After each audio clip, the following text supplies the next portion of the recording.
Good morning, listeners. This is Jim the Keys Bartender coming to you live today from, once again, Monroe County, Florida Keys.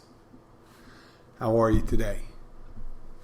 I have a double ahead of me at the Catch restaurant, but I had to run up to the mainland. And to give you a brief rundown, remember the mile markers we talk about a lot down here? I live at mile marker 102. The mainland begins at mile marker 126. So it's about a 24-mile run.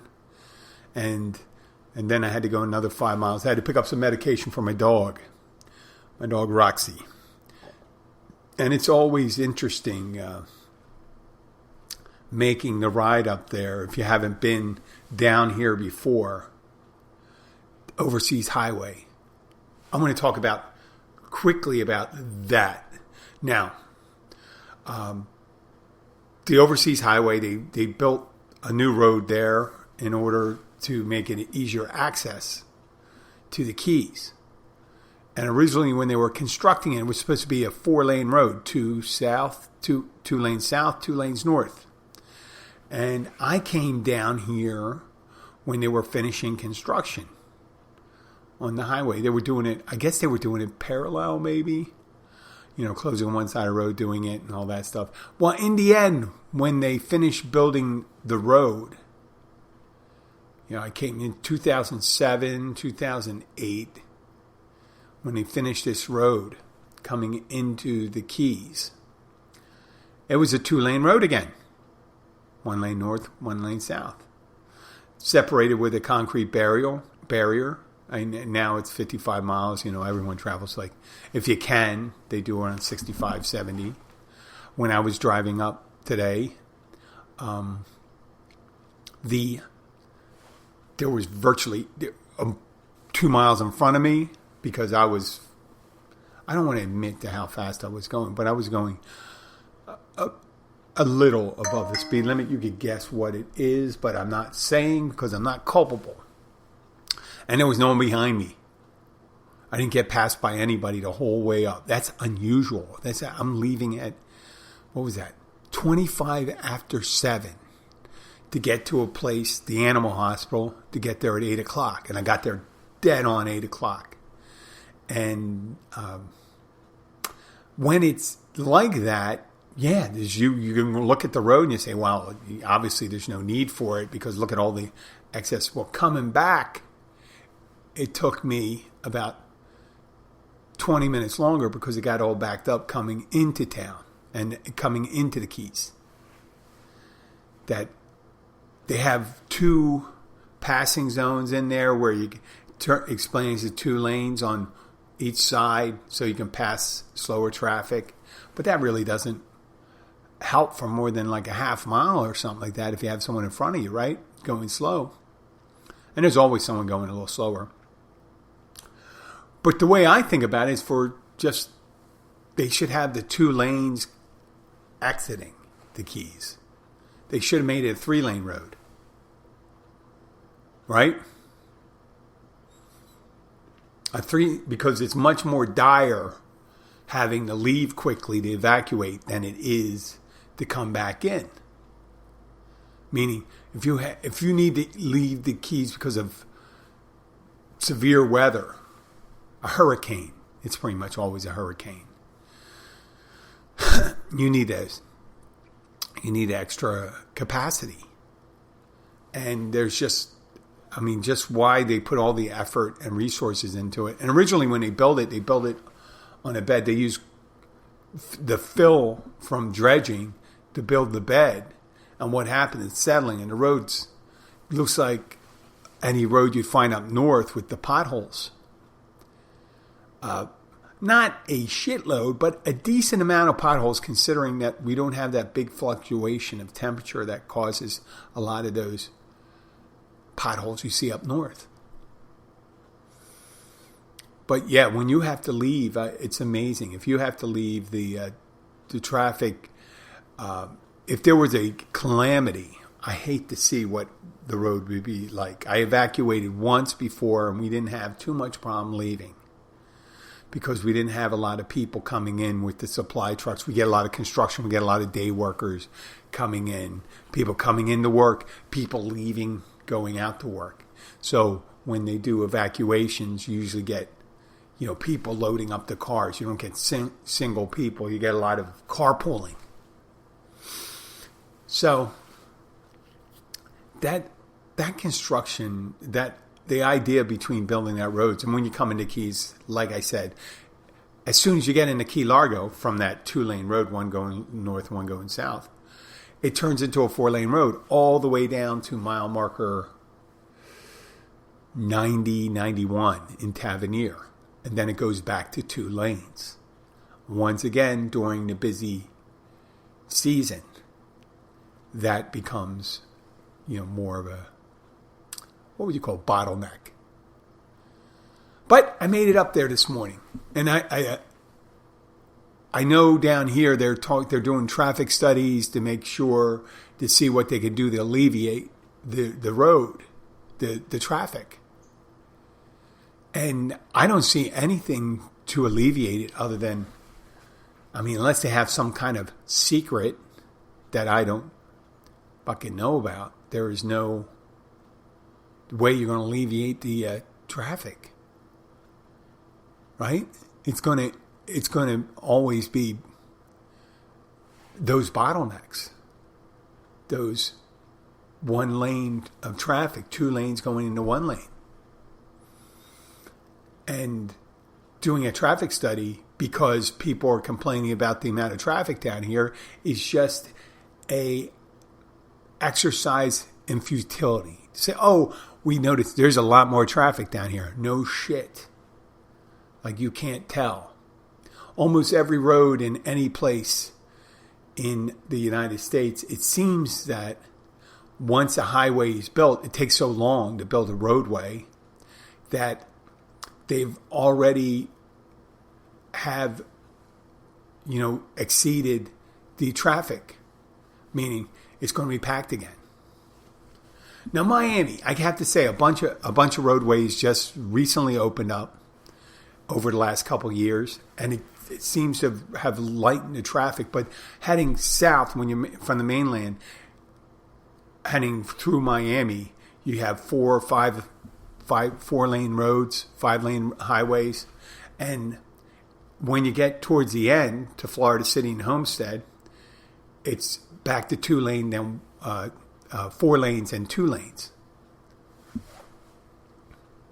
So when everyone's heading one direction, you're gonna, especially holiday weekend, you are getting into Florida City, it is backed up.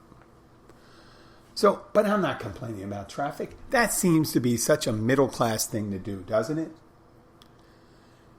A middle-class, old, middle-aged thing to do, to complain about traffic. So, I've been looking at some of the old stories that I've had on the podcast, and I've had some of them that seem kind of trivial.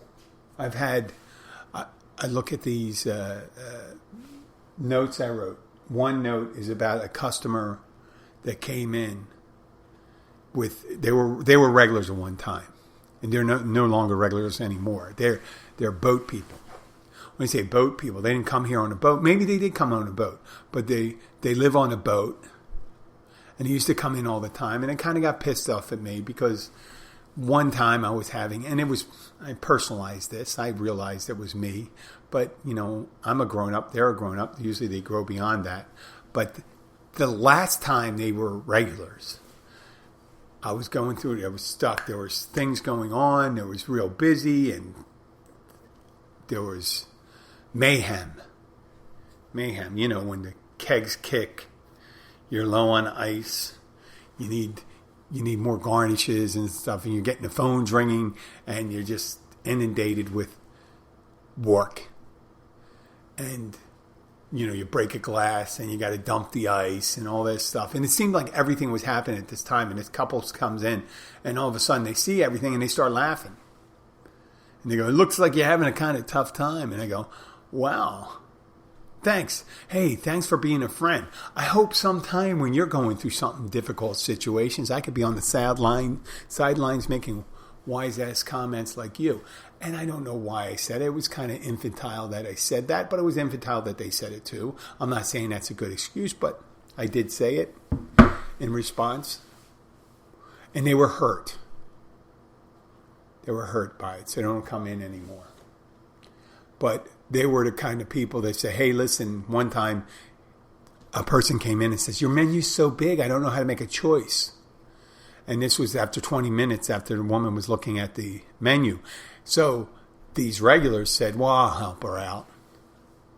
And I go, okay, thanks. So they're talking to him, and it's getting near closing. And it was 40 minutes.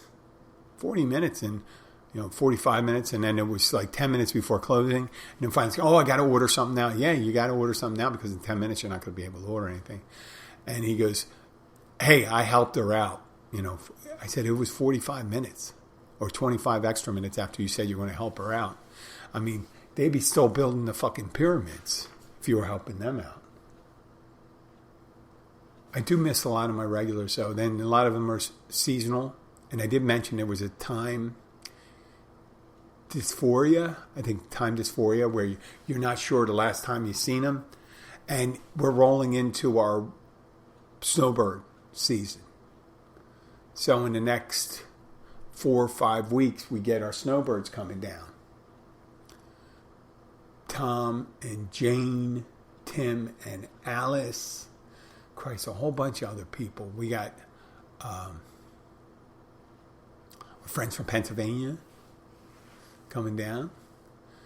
And I do know that I haven't seen them in a while.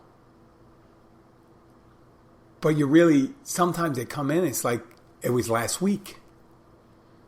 I can't remember this stuff.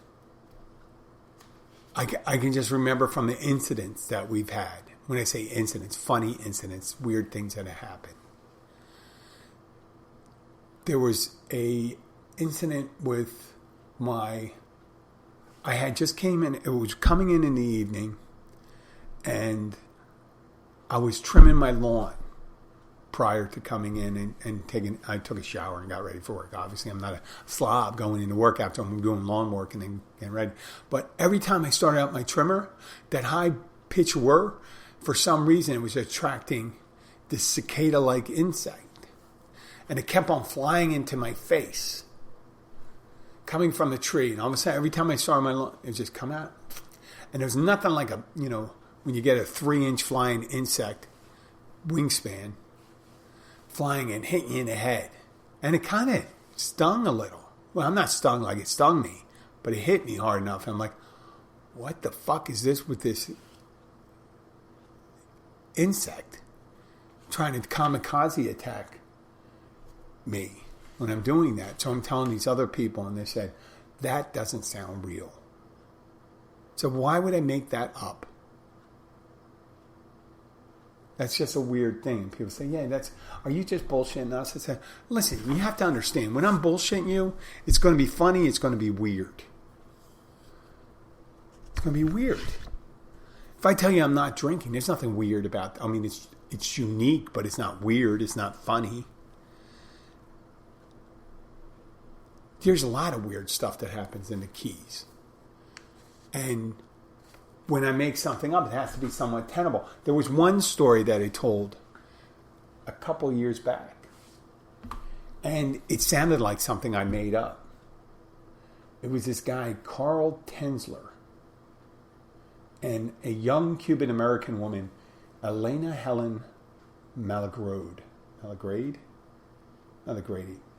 Well, this Carl Tensler, and this is back in the 1930s, I think, 1920s. And Carl Tensler was like I guess he was one of the early practitioners of radiology. He was just a radiologist. And this Elena was this beautiful young lady who was very sick. And he took her case seriously. And during the course of the illness, he convinced the family that he would be able to. This happened in Key West. Let me just say this first. This happened in Key West almost 100 years ago. So there was young woman was 36 years his junior. She was in her early 20s and making him into around my age. And she was diagnosed with TB, which was considered deadly back then. Nowadays they can treat that, but he was convinced. He convinced his superiors he could treat her with his techniques. And he pays for her,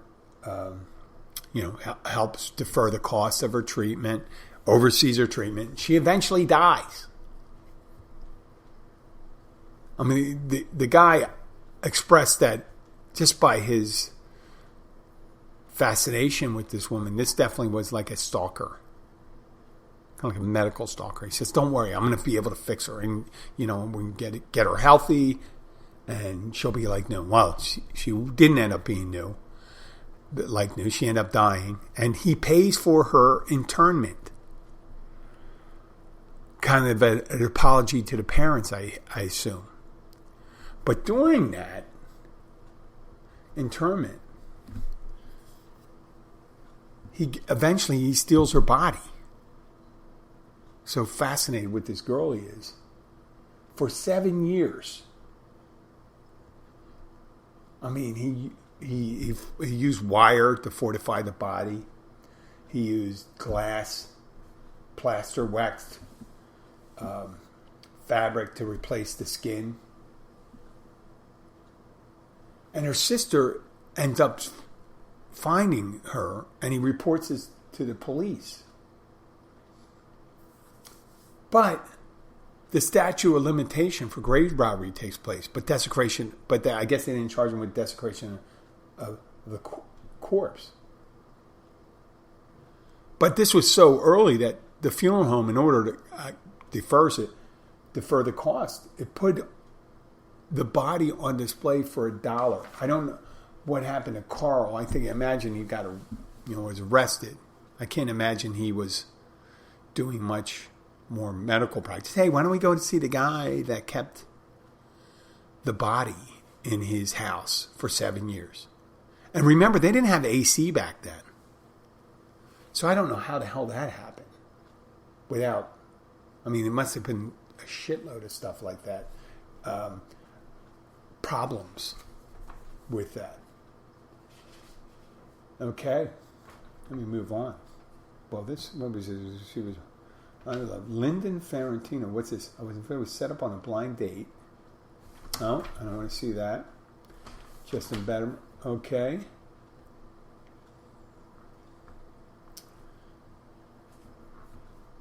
Oh, okay.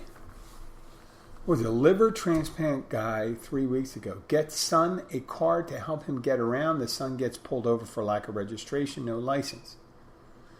Wife of 30 years was cheated on him. He looked about 65 years old and was 50. Huh. I don't even know where I was going with that. Okay.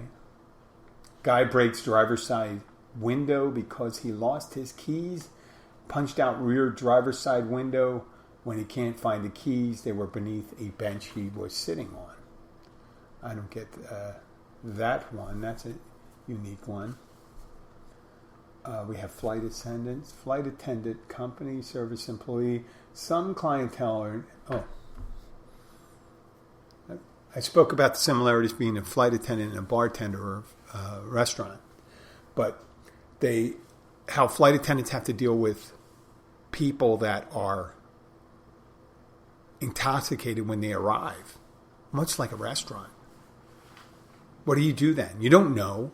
I don't know what they drank before they got here, and sometimes the alcohol's still working itself through the system. They come in, they're perfectly fine. They just came from a place, may had 3 drinks, a couple of shots, and it could have been a bunch right at the end. Drinking a couple of shots, and then all of a sudden they have 1 drink here, and all of a sudden they're shit-faced. Well, that's much like some of these flight attendants have to do. You have these demanding clientele. They want a pillow, blanket. This is flight attendants.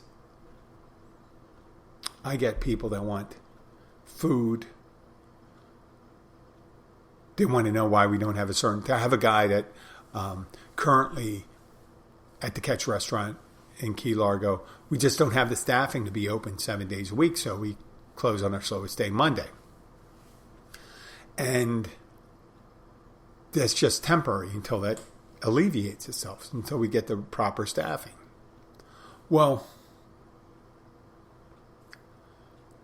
on Mondays, we have a daily special. We have chicken pot pie.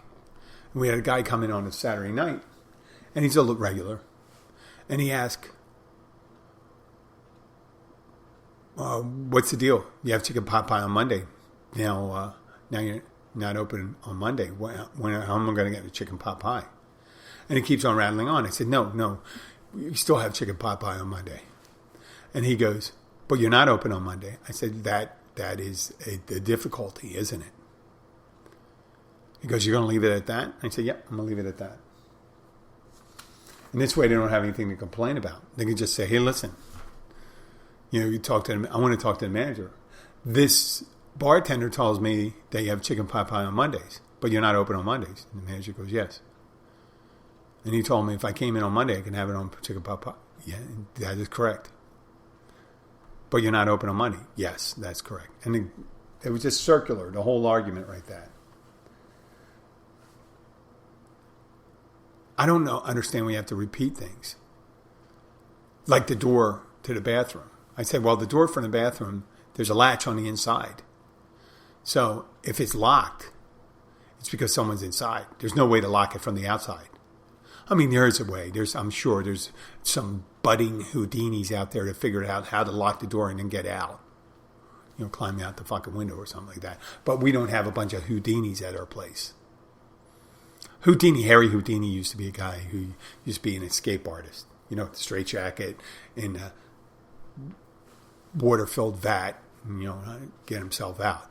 But, so they stand at the door and they go, oh, is there someone in the bathroom? I go, well, is it locked? And they go, yeah. So then there's someone in the bathroom. How do you know? And I explain, because the lock's on the inside. So they'll wait a couple minutes, and all of a sudden they'll pull on the door again. I said, no, if it's still locked, there's still someone in there. And they go, well, what's going on? I said, well, what goes on when in the bathroom when someone's sitting there? You can imagine. I do not have to spell it out to you if someone's still in there. There's several things. The person may not eat enough roughage in their life, so they could be in there. They could have cleaning up. They could be cleaning up after themselves. They could be getting sick. They could be doing a line of shit on the toilet. A line of Coke on the toilet bowl lid, which I think is disgusting. And not necessarily because people are shitting on the lids or anything like that, stuff like that, because it's the bathroom. But, people that follow other people in the bathroom don't understand the optics. When a guy goes into a bathroom and he's following the guy behind him, and it's what they affectionately call a two-holer. A two-holer is when there's a urinal and a toilet. That's what the old guys call it. Yeah, if your buddy's going to the bathroom and he's standing and he could say, oh, well, you can come in and use the bathroom while I'm there. If there's a urinal, I'll use the toilet. But if a guy's waiting for it outside and you're close friends or acquaintances and stuff like that, it usually gives the image that you're doing some illicit drugs. Right? It gives the image. There are other things going on. A person could be pee shy or poop shy. I had a friend in college. He didn't really give a crap whether he was sitting on a bowl, if you came in or not. Brush your teeth. But I don't know if I'm necessarily like brushing my teeth when someone's taking a crap next to me. I don't know why I would bring that about. But today I'm getting ready for my double, and this is part of my routine. Part of my routine is like I have to get ready. And I'm always thinking in my head, when was the last time I did a podcast? What should I do? I mean, these people are expecting something from me, just like they do expect from me at the bar. They want to hear something. They ask me some questions or something like that. They want me to interject. Sometimes they don't want me to interject. My buddy Howard comes in and goes, "Don't you interrupt. Was I talking to you?" Right? It's always that. Was I talking to you? I said, well, it's my bar. I don't own it, but when a bartender's behind a bar, it's their bar. And I'm the president of the Asshole Club here now. You're just a junior member. And when I find something worth commenting on, I will comment on, because not only am I here to service your beverage needs and food needs sometimes, you're here to entertain me. I know that sounds, what's it, selfish and self-centered. I said, listen, if you want to maintain a quality staff, there has to be some give and take. And my give is my service to you. My take from you is when you say something stupid, I'm going to comment on it. I love it. I love commenting on stupid stuff. Just like you just see those, you don't see these commercials all anymore, but those Nugenics commercials, testosterone. We had Frank Thomas, baseball player, and they're pretending to have either he's coming from a gym or he's having a phony news conference. And he goes, yeah, I take Nugenics and stuff like that. And not only will you be happy with it, so will she. Suggesting that you'll have more of a sex drive or sustained erection. It's always a sustained erection that people are really generally looking for. If you have a hard-on, you can pretend to do anything. That's the fake orgasm of the 90s, right? Having the ability to maintain an erection now because of all the medications. Men have finally reached a parity with women. Now, I haven't had too much experience, but if I was with someone I really didn't find that desirable, I just don't know what that would be like. People say, wow, I was with a guy. I heard this story several months ago. And this girl said, supposedly the guy I was with was taking Cialis. And that shit didn't work. And let me explain that this woman did not look like she was, FHM or whatever. Didn't look like she'd be on the cover of Cosmo or Playboy or any of those, or Sports Illustrated. She could have been on the cover of True Detective, maybe.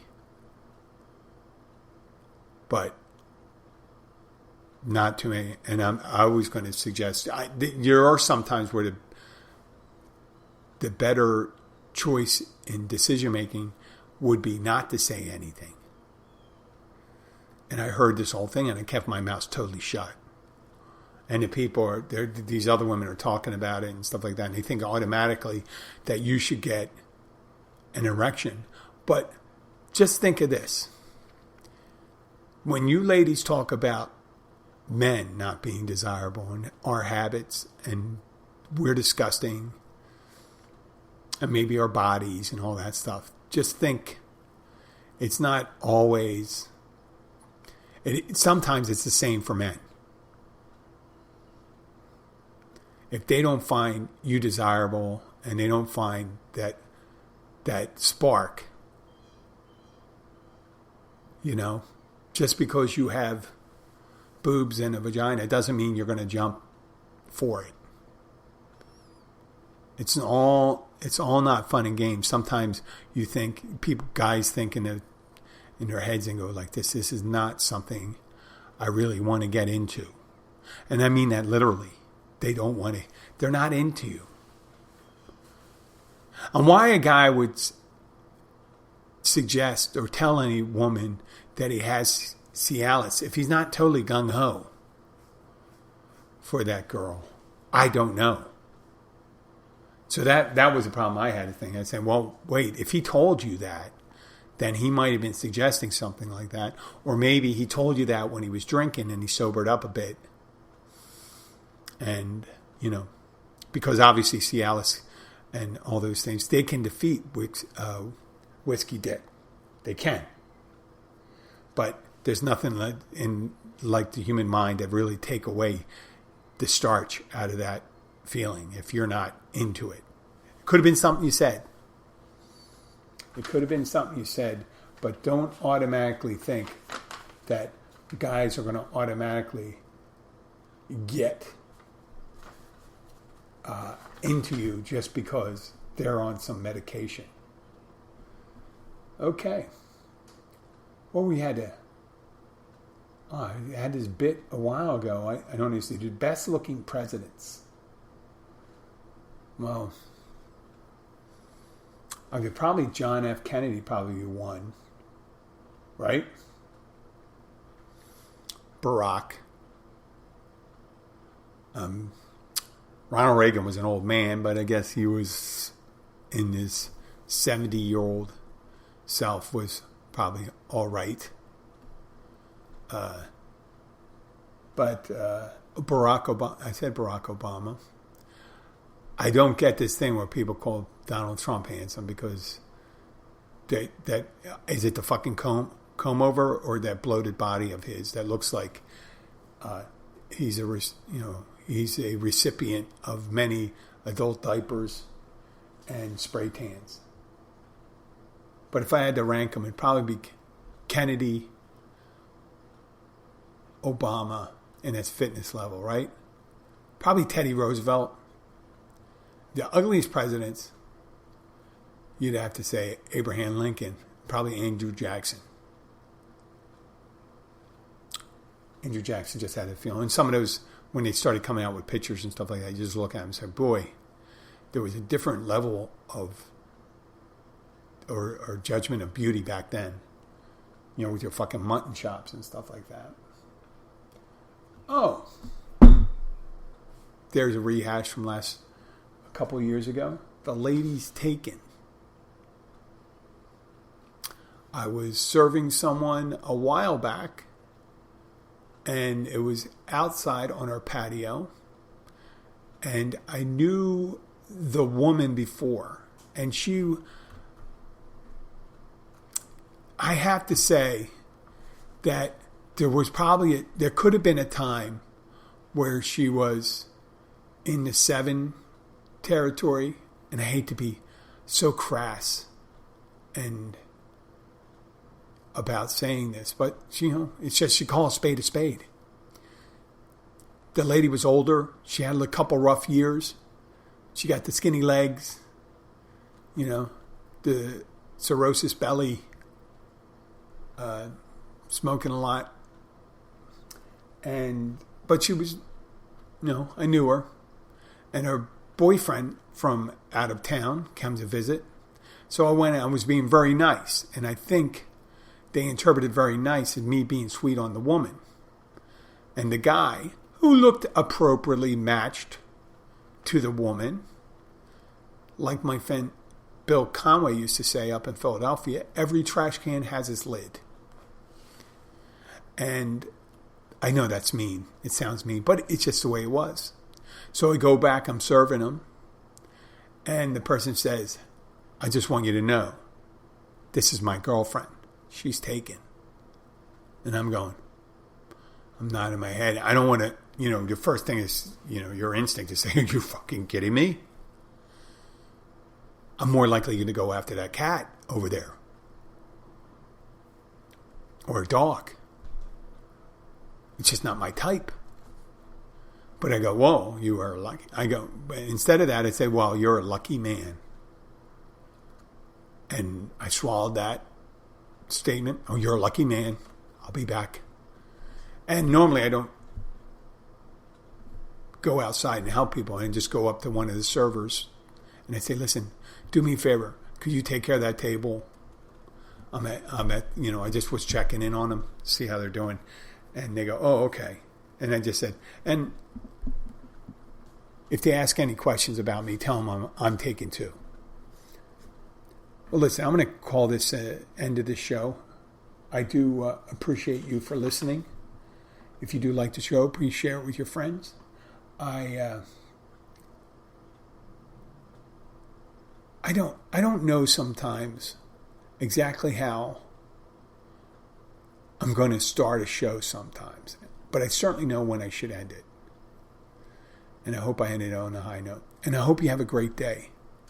If you like the show, please share it with your friends and family. If you have any questions, send me an email, jim@keysbartender.com. Take care and have a great day. Bye.